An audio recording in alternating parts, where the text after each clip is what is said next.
Hello, this is Teddy Cologne, and this is my presentation Spain and United States Personal Experiences and Cross Cultural Study. I had chosen to study and write about Honduras because I had visited the country several times several years ago and absolutely fell in love with the people and their culture.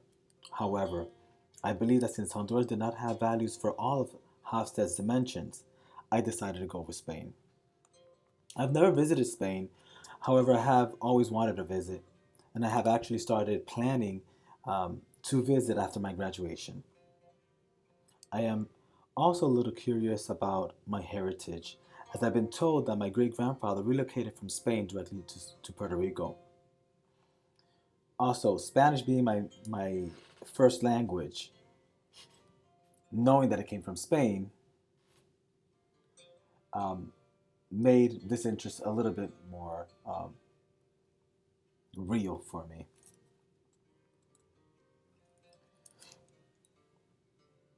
Because of these reasons, I started to look into the cultural differences between Spain and the United States, especially how these differences affect communication, motivation, and teamwork. In the following slides, I will include an interview with Viva Church's senior pastor, Abner Adorno, and I will also include videos of other people's experience while identifying Hofstede's dimensions in their own country comparisons. Hopefully, this will provide us with insights about both countries' cultural values through a personal perspective.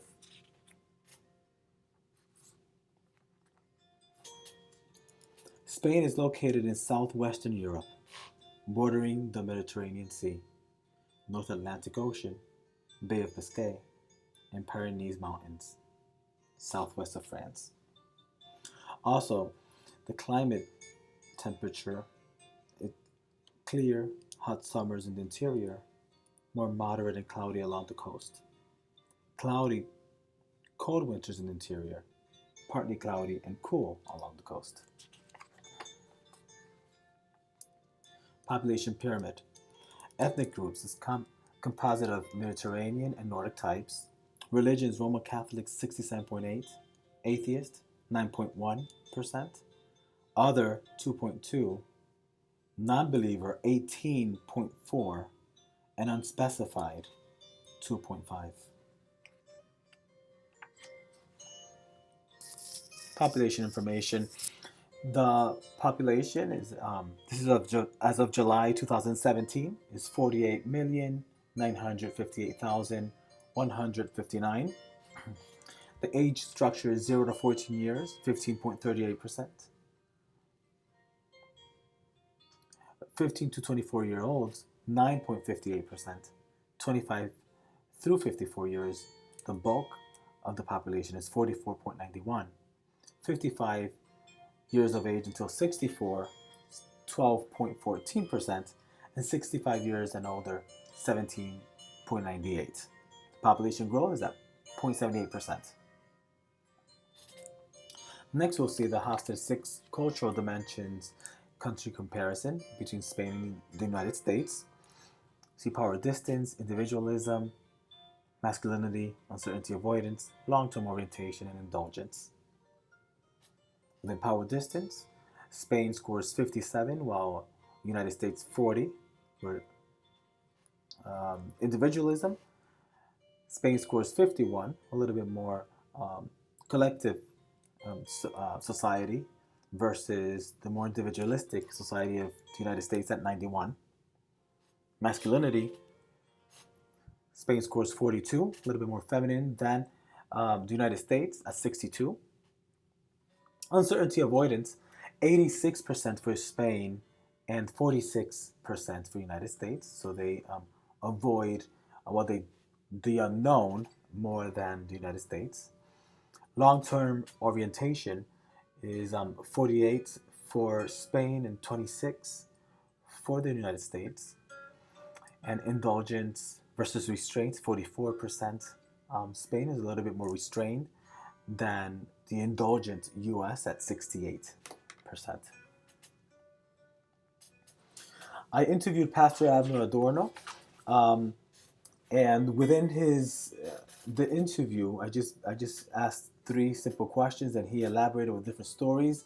And from those stories, that I was able to identify certain aspects within the Hofstede's dimensions. The first question was, when did you travel to Spain and for how long? He traveled in 2013 for 18 days, 2015 for about the same amount of time, and he will go back this year in 2018. What was the purpose of your initial visit? And basically, it was exploratory mission. He's working with the local Assemblies of God Church in Spain, understanding the Spanish culture to be able to provide the best support in their church planting strategy. What was the first cultural difference that you experienced? And I think he mentioned several that we will discuss further on, but the main one was in the faith community, the openness to the things that are not regularly seen appropriate within our faith. For example, meeting in bars um, and drinking wine with meals and that sort of thing. He found that it was more impactful for him. And we understand that alcohol is pretty much the culture of Spain. Power distance. He mentioned, I have noticed the high respect the Spanish people demonstrate towards authorities. He says that it was so incredible to see most policemen walking around the community without guns because of the respect and regard that the population has towards authority. And also, there's a visible high respect and honor towards the elders, um, grandparents, parents, and the different communities that he visited, different households that he visited. He was able to see how well respected the elders were. Individualism versus collectivism. And he basically went to train other people regarding church planting in Spain. And he was teaching a group of 160 young people from ages 19 through 25. And one student stood up and basically stated, "Thank you for coming from the U.S. and bringing us these teachings. But what makes you think that what you have to offer is what we need as a group? Are you assuming we don't already know this information?" So that speaks to the collectivism culture. Pastor Abner explains that there is a sense of pride and resistance receiving information from foreigners. And I put in parentheses, an out group. Because they're more closed in when compared to the US. Masculinity versus femininity. They're laid back, they enjoy a predictable lifestyle. Um, he believes that in this dimension, the biggest shock, culture shock, was the double air kiss from members of the opposite sex, but also the same sex. Ministers and friends that would join the group of missionaries will embrace and do the double kiss. He agreed with me that this was a clear indication of a more feminine culture. Uncertainty avoidance.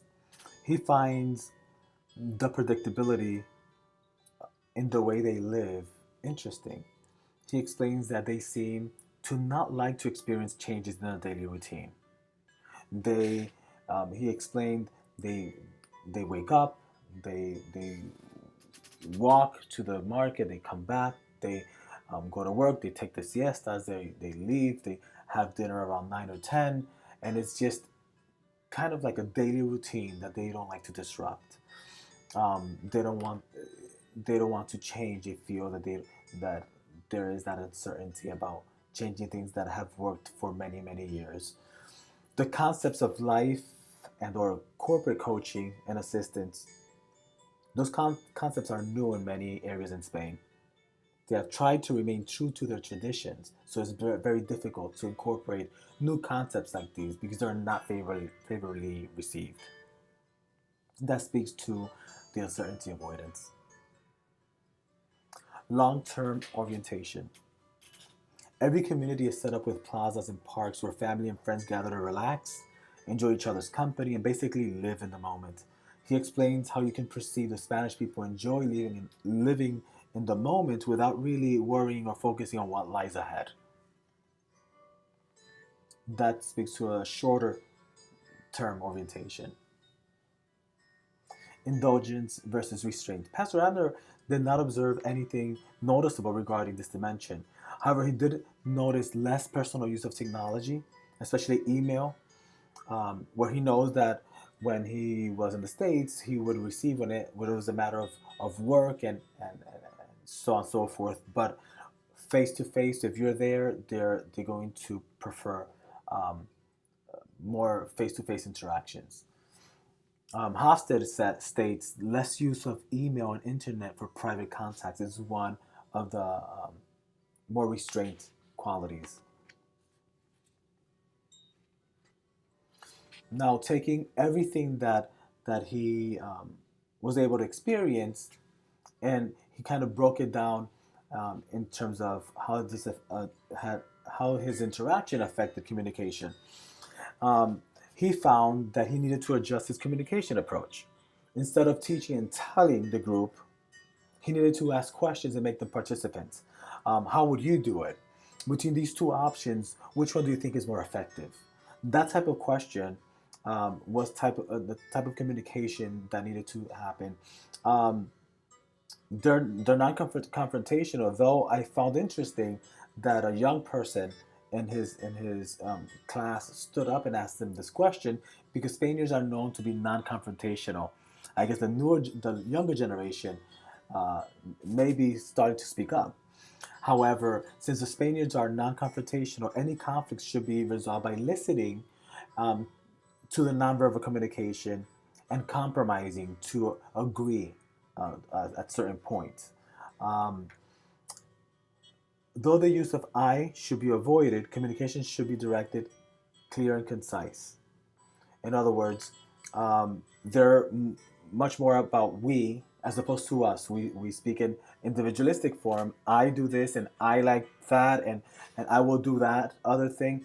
But when it comes to communicating with them, using we is going to be more effective. Touching or draping arms around another person's shoulder during a conversation is an accepted form of communication. They're always embracing. They speak very close to each other. That personal space is kind of non-existent. Everyone is very cohesive and very together, and there's not a sense of I need my space. When communicating with them, it's perfectly normal to be in close proximity. How does it affect motivation? Well, Pastor Abner needed to make the entire group be active participants and contributors for the success of the team. He found that by fostering collaboration within the team, he was able to motivate and participation and ultimately receive the church planting information being provided. So making them participants and fostering collaboration was the biggest thing here to be able to motivate and giving them a sense of purpose. Um, each individual's purpose within the entire organization. So, what is each person's role within what they were trying to accomplish? Making that clear, he found that was motivating the team to move forward. And teamwork. To promote teamwork, a person from the U.S. need to lead with the understanding that the group is viewing you as an outsider. That was his experience. He was viewed as an outsider, um, and trust should be acquired beforehand. So before you try to bring the team together and start uh, an initiative, they need to trust you. You need to try to fit in within their group. Need to clarify the difference in delivery of information, as Americans tend to be more direct and assertive and may discourage effective teamwork. People of Spain may tend to be more caring and nurturing in the workplace. This quality may be a contributing factor for effective teamwork. In other words, demonstrate that you care, um, and that you're there to be part of the collective group, then that may produce effective teamwork. Now we're going to go on to seeing several videos that I found interesting. And this first video, she is a young lady that travels all over the world and experiences different cultures. And she, in this video, is talking about the cultural differences between Spain and the United States. I have already looked up, listened to the video, seen the video, and I'm going to just forward it to some time hacks that I've already um, have determined. So if we go here,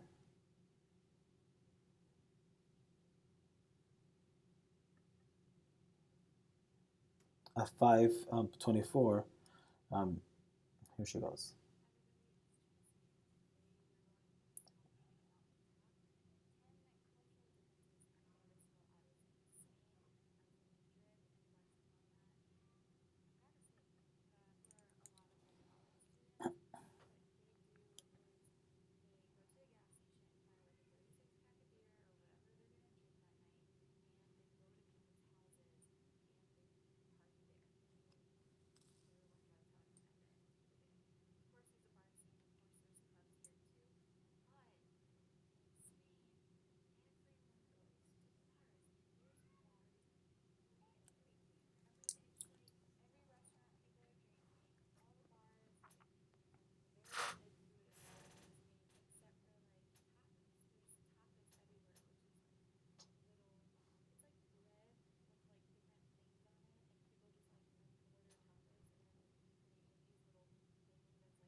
So here we're basically listening of how the drinking culture is within Spain.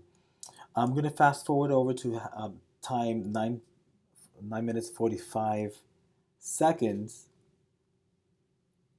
and go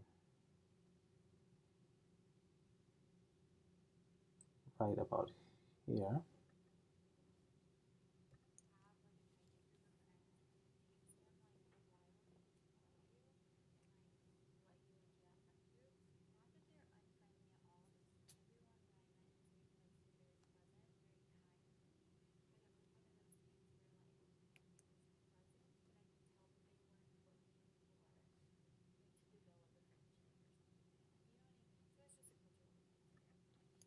And here we find um, her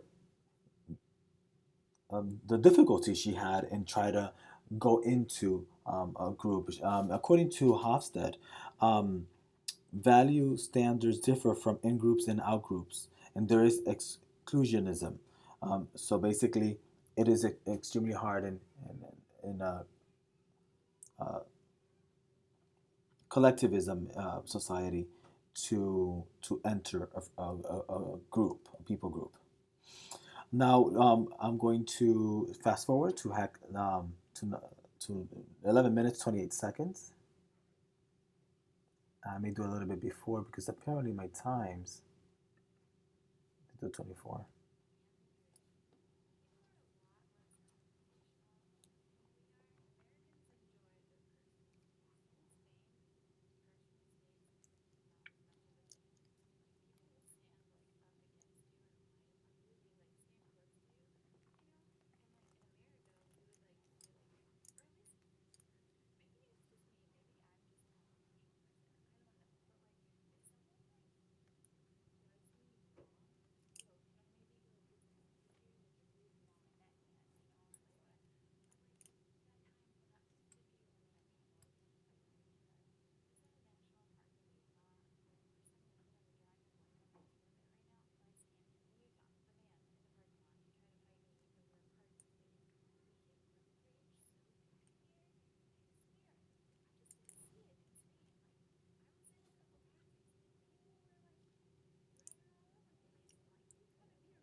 And here she explains um, the calm nature of the Spaniard people.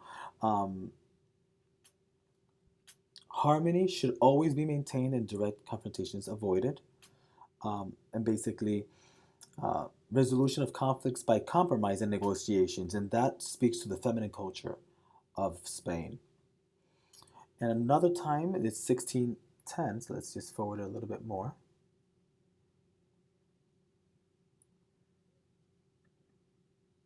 Actually, I'm going to forward it a little bit back here.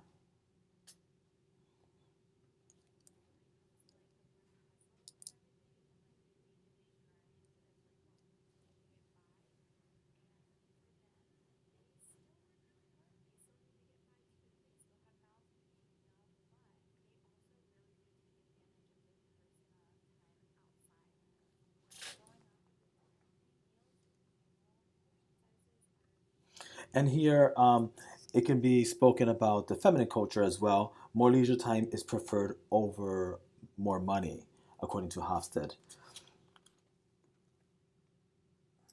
Another video that I saw that I found interesting was this young missionary, and he speaks about living in Spain versus living in the U.S., culture shocks, etc. That's the title of the video, and um, and let's hear what he had to say about um, living in Spain as a missionary.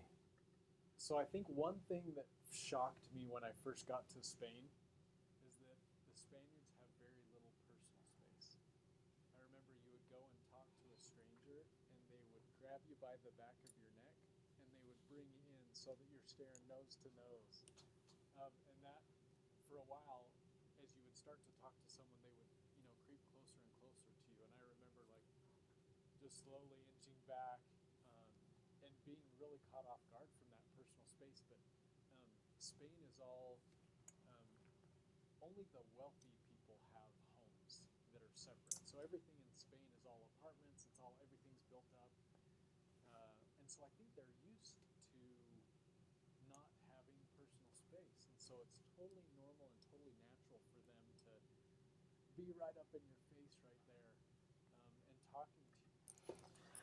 This was also a shock to him regarding personal space, and we hear it as a common denominator throughout everyone that's been to Spain, that that close proximity, that lack of personal space, um, exists there, and it calls also for a more feminine, more um, collective environment.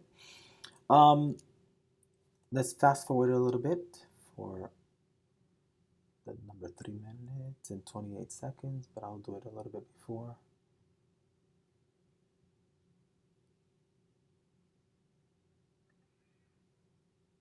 Unique thing I think the missionaries probably got used to.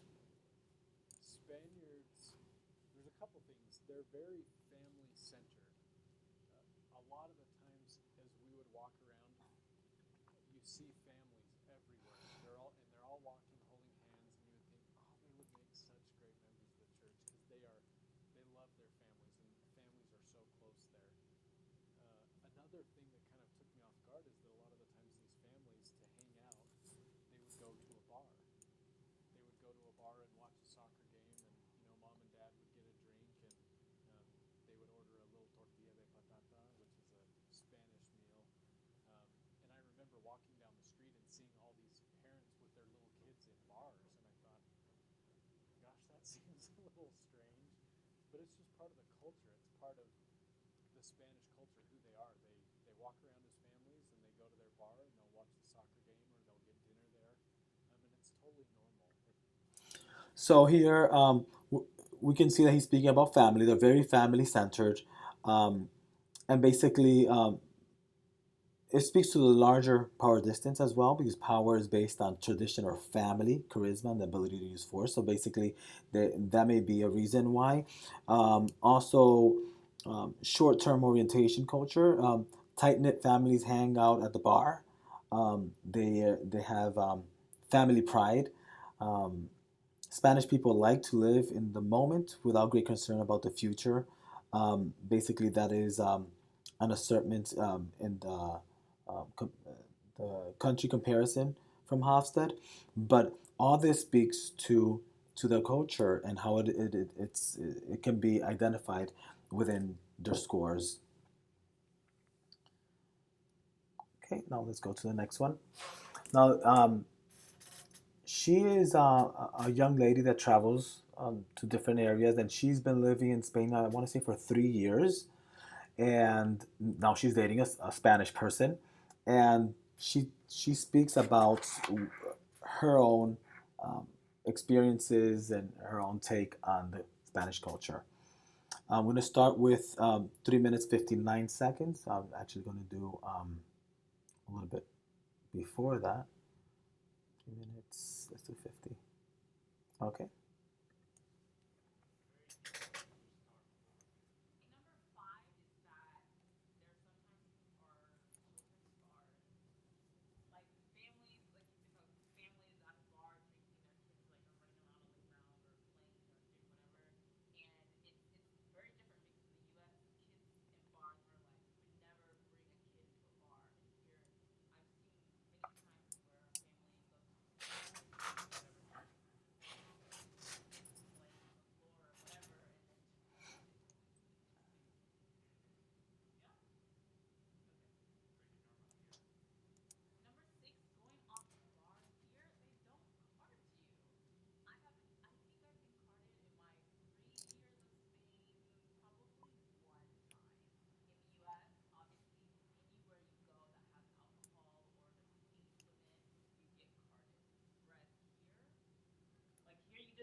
So here she talks about um, not carding. And basically, this goes along with Hofstede's insights. In a high uncertainty avoidance culture, people like to have rules for everything. Changes causes stress, but at the same time, they're obliged to avoid rules and laws that, in fact, make life more complex. So they may have the laws, the rules in place, but they can just not follow them just because it's why make it so complicated. Um, so that speaks to that. In the greetings, she says "Hasta luego," see you later, um, and I don't know if you were able to notice, Danny, her boyfriend, states, yeah, explains it more like a familia. It's like a family type of greeting. Like "hasta luego" is goodbye, see you later, and it talks to their sense of collectivism. Let's move it forward to 6.20. Well, I was almost there actually.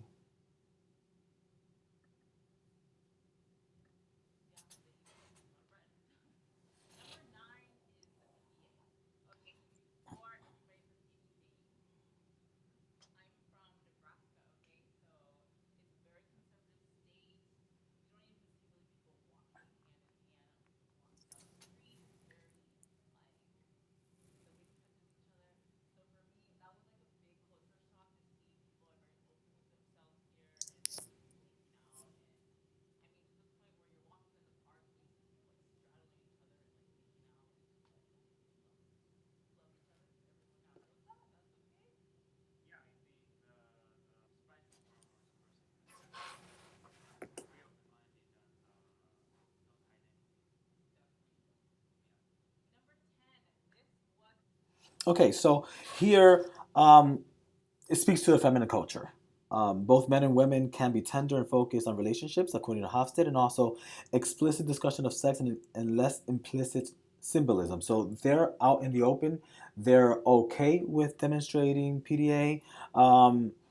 It's just who they are as culturally.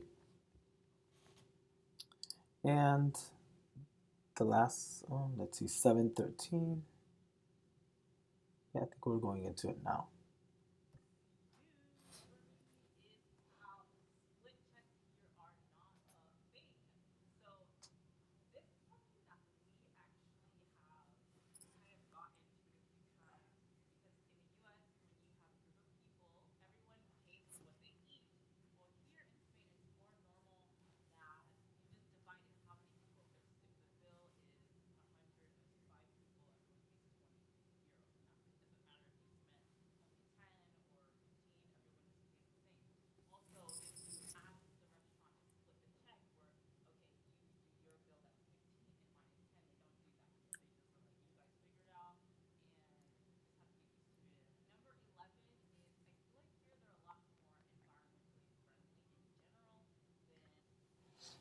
So split checks not being a thing.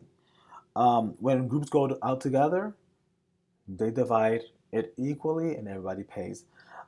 It also speaks to their collectivism trait. Oh,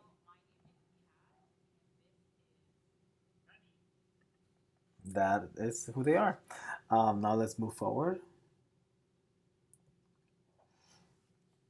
I found this site where they speak about culture shock, 8 differences to be prepared for in Spain if you are to visit Spain. When you're moving, studying, or traveling abroad, it is a good idea to study the culture and customs before getting there. Here are some of the key differences between Spain and the US that you'll come across. Okay, so I like this overview. The country, United States, Spain, population 318.9 million, 47 million. Capital city, Washington, D.C., capital city, Madrid. Language, English, and language, Espanol.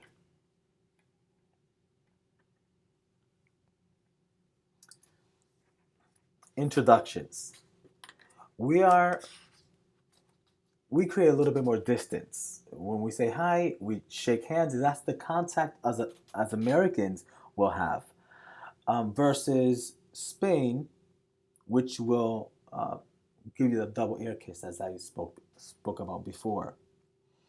I grew up in Puerto Rico, which we have a lot of traits from Spain. We do the air kiss as well. We do one-sided as opposed to two-sided air kisses, and hardly ever we see men air kissing a man air kissing another man. It's just opposite sex or between women. Here in the States, I started learning that we shake hands with everyone, and that's the same. When an American goes to Spain, then handshake is going to seem very cold and impersonal. It's going to be perceived as impersonal, cold, distant, as opposed to embracing. As I said before, it's normal for a gentleman to drape his arm around the other gentleman's shoulder and just speak side by side, walking and in that sense. Well, we have the arm's length personal space. Meals. 3 square meals and versus Spain's lunch is the largest meal. In Spain, breakfast is a light meal and often consists of a bolo, roll, and coffee, café con leche, coffee and milk, steamed milk, and their smaller size is a heavier coffee. Spanish usually have a snack around 11 in the morning, like a bocadillo, which it's kind of like a sandwich made with French bread. Lunch is the largest meal of the day and is eaten around 1 or 2, and is often followed by a siesta. There's a lot of areas where siesta, like the bigger metropolitan areas, are siesta is kind of non-existent, but for most of the country it is. So they close down shop, they have lunch, they have tea, they have coffee, they uh, socialize. Some people sleep, and then they're back out to their jobs until later on the day. Dinner is a light meal, and it's eaten between 9:30 to 10 p.m. Schedules is pushed back a little because of probably that pause in the middle of the day. In the United States, we breakfast can be a big or small affair, with cereal, eggs, with toast being the common choices. During the weekend, more elaborate options like French toast, waffles, or an omelet with bacon and toast are common. Lunchtime is generally from noon to 1. A mid-afternoon coffee combined with pastries is often um, eaten, while dinner is usually served with around 6 or 7.